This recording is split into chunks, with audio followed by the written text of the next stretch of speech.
It'll all be over soon. I promise. Hello, and welcome to this week's edition of VR Vertigo. So, with the imminent release of the Steam machine, scalpers, tariffs, war zones, etc. notwithstanding, can we now cast our gaze towards the impending release of the Steam frame? Well, I would like to be able to sit here and tell you, yeah, it's foregone conclusion, not a problem. And whereas it will be released, obviously, there are many factors that are conspiring against technology at this moment in time. But just to put your minds at rest, I didn't off my PSVR2. It still sat there happily on the shelf. So, today's subject. What does the release of the Steam frame mean for the PSVR2? Well, it's not quite as straightforward as you might imagine. As old now as the PSVR2 is, I can't believe I'm saying that, it's only a few years old. It's like it's ancient. As old as it is now, it's still a great piece of technology. I've said it before, say it again, many other channels have said it also, bang for buck, what a headset. But we live in a world where everybody likes the brand new hotness, the new shiny. And the brand new kid on the block is indeed the Steam frame. And whereas on paper it doesn't quite stack up to the PSVR2, it's still, on the face of it at least, a great bit of kit. Does the PSVR2 have within it, in its now more senior form, more than enough technology to beat off the likes of the Steam frame? To compete? Well, yes. The shiny new hotness doesn't quite outgun the PSVR2, on paper at least, and yet optimization is everything. And I'm willing to bet that a slightly less accomplished technical piece of kit, on paper at least, with everything else that Valve has to offer, will indeed be enough to cause a problem for the PSVR2. In the opening to this video, you watched me very lovingly dispatch my PSVR2 because it reached the end of its natural life cycle, and it was time to put it out to pasture. No, not put it out to pasture. Put it down. Let's just be clear. I put it down.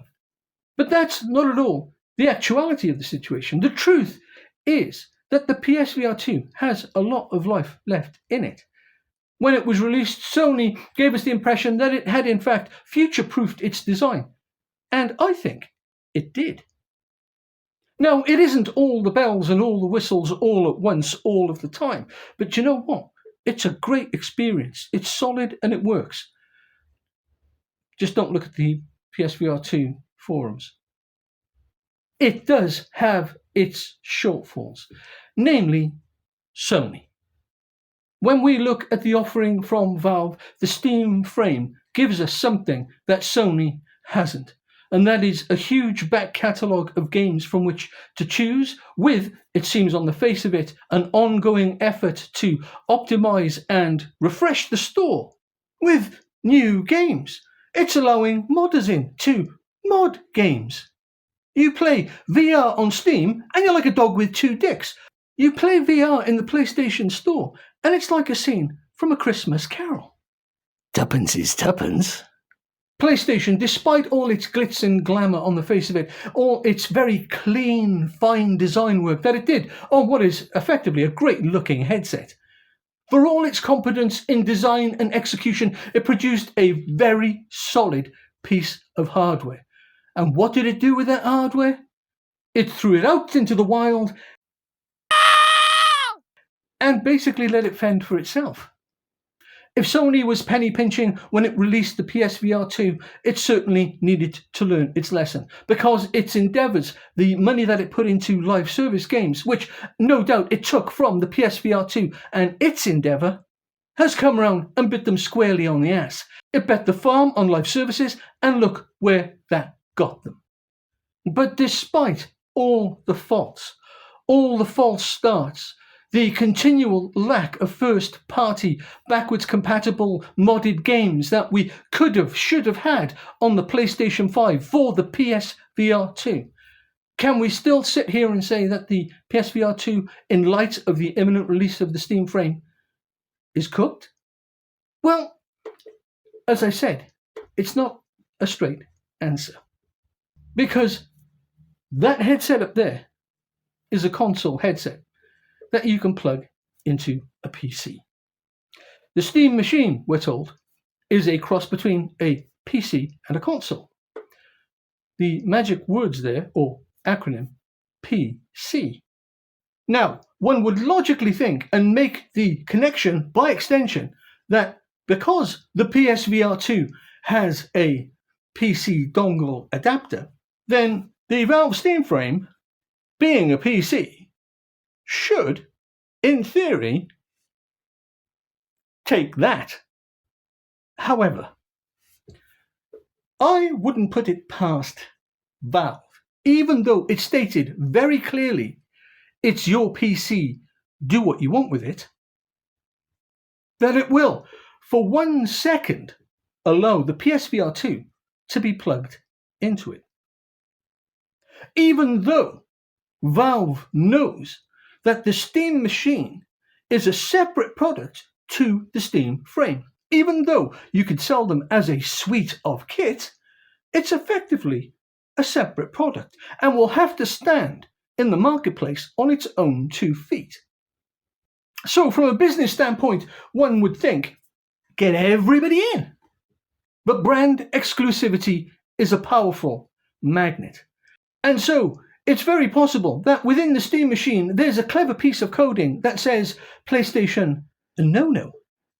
I intend to get mine. And if no one else has done it first, I intend to try and plug that in to see what happens. And I fully expect nothing to happen, which will be a big shame. Aww. But if it does work, if somehow, against all the odds, that headset plugs in to the Steam machine, then what use the Steam frame?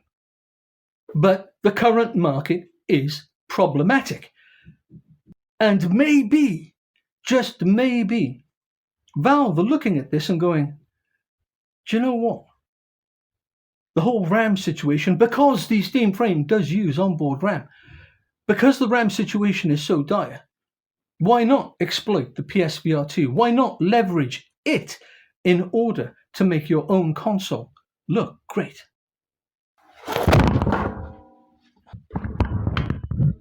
I just tripped over the cable. Time, as always, will tell. Because if you already own a PSVR2 or any other PC-compatible headset, which is all of them, I believe, then why buy the Steam frame? On the one hand, it takes the pressure off Valve to deliver a headset under difficult market conditions, and on the other hand, it means that the headset that you're hoping to market under those difficult conditions becomes irrelevant before it's even released. And this brings me to the final point of this video. Whereas on the one hand, the Steam frame tells us that VR is alive and kicking and is the future of gaming, we can't deny that maybe, just maybe, Valve missed the trick in saying to its potential VR customers, this is the Steam frame. It's wildly optimized and you can plug any headset you want into it. I, for one, want to buy all the kit. The Steam controller, the Steam machine, and the Steam frame. But we have to ask ourselves, how necessary will that be? Because if indeed that does plug into the Steam machine, then Sony will have dodged a bullet and reaped all the rewards for none of the work. Or will the Steam frame be the only headset, at least initially, playable on the Steam machine? That would make more business sense.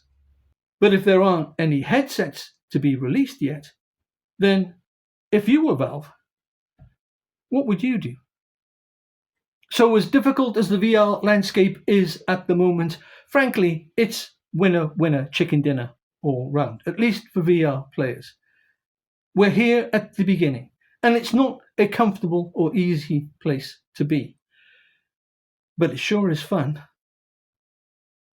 Do let me know what you think in the comments below. Do like, subscribe, and share. It really would help the channel. And until next time, bye-bye.